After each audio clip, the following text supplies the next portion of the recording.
નમસ્કાર મિત્રો, આજના વર્તમાન યુગમાં ભાગદોડવાળી જીવનશૈલીથી અજાણતા અથવા તો આપણી પોતાની બેદરકારીને કારણે આગના અલગ અલગ બનાવો જે છે એ બનતા હોય છે.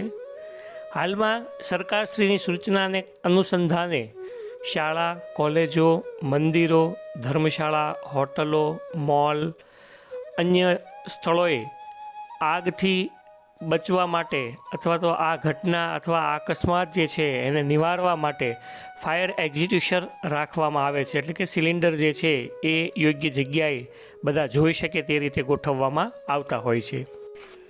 વિવિધ પ્રકારની આગની બનતી ઘટનાઓ માટે અલગ અલગ ફાયર એક્ઝિક્યુશન એટલે કે સિલિન્ડર ઉપયોગમાં લેવાતા હોય છે. જો આપણને તેની યોગ્ય સમજ ન હોય તો આગની ઘટના જે છે એ કાબૂમાં આવી શકતી નથી અને એમાં વધારો થતો હોય છે. આ ઉપયોગમાં લેવામાં આવતા વિવિધ સિલિન્ડરો જે છે એની સમજ, એની માહિતી આપણને એ સિલિન્ડર ઉપર લગાડેલા સ્ટીકર ઉપરથી પ્રાપ્ત થતી હોય છે. તો હવે આપણે આ અગ્નિશામક ઉપકરણો જે છે એના પર લાગેલા લેબલની સમજ પ્રાપ્ત કરીએ, જે ખૂબ જ જરૂરી છે.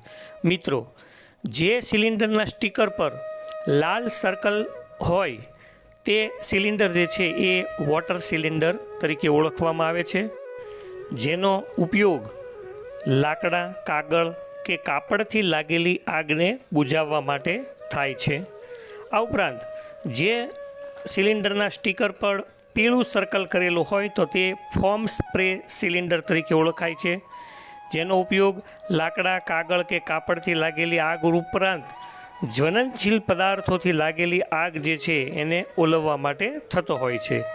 આ ઉપરાંત જે સિલિન્ડરના ઉપર સ્ટીકરની અંદર બ્લુ કલરનું સર્કલ હોય તે એબીસી પાવડર સિલિન્ડર તરીકે ઓળખવામાં આવે છે, જેનો ઉપયોગ લાકડા, કાગળ, કાપડ ઉપરાંત જ્વલનશીલ પદાર્થો જે છે એની આગ બુઝાવવા માટે, સાથોસાથ જ્વલનશીલ વાયુઓને કારણે લાગતી આગ જે છે એમાં પણ આ સિલિન્ડર ખૂબ ઉપયોગી છે. આ ઉપરાંત ખાસ બાબત, ઇલેક્ટ્રિક શોર્ટ સર્કિટથી લાગેલ આગ જે છે એને બુઝાવવા માટે પણ આ સિલિન્ડર જે છે ઉપયોગી છે. એટલે જ એબીસી સિલિન્ડર જે છે એ સૌથી સારું માનવામાં આવે છે.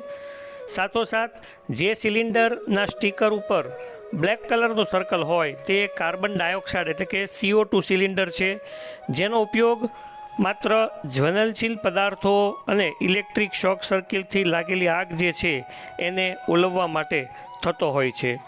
આ ઉપરાંત આ સિલિન્ડર જે છે એ ઇન્ડસ્ટ્રી માટે પણ ઉપયોગમાં લેવામાં આવતું હોય છે. જે સિલિન્ડરના સ્ટીકર ઉપર ડાર્ક પીળું સર્કલ જોવા મળે તો તે વેટ કેમિકલ સિલિન્ડર છે, જેનો ઉપયોગ માત્ર અને માત્ર ખાદ્ય તેલથી લાગેલી આગને બુઝાવવા માટે થતો હોય છે.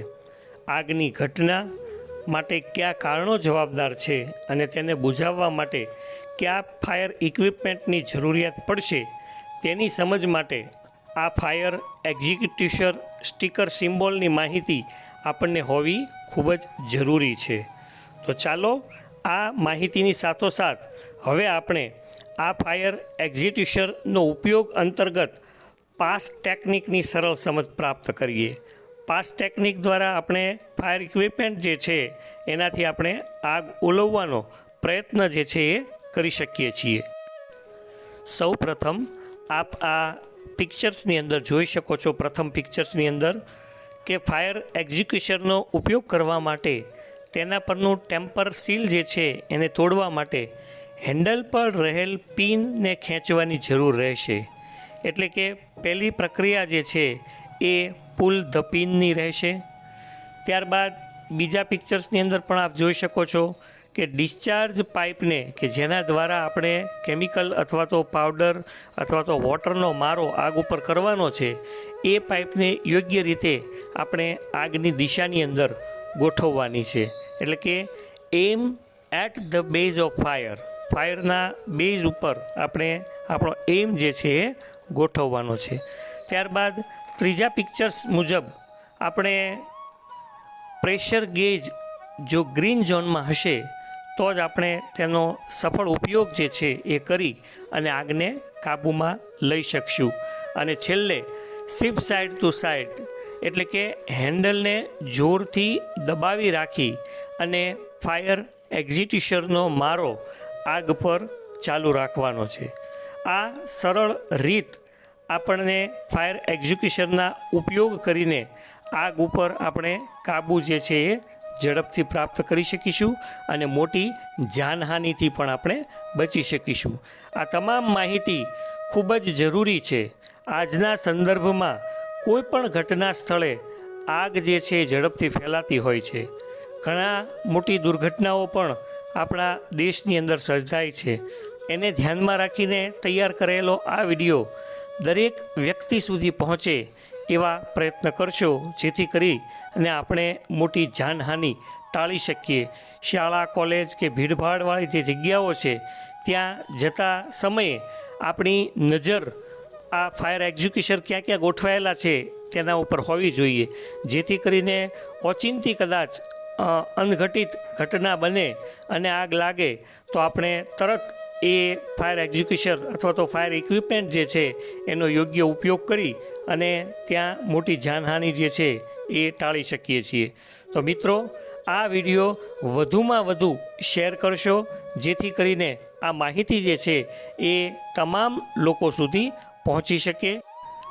રાજેશ રાજ્યગુરુના જય હિન્દ, જય જય ગરવી ગુજરાત.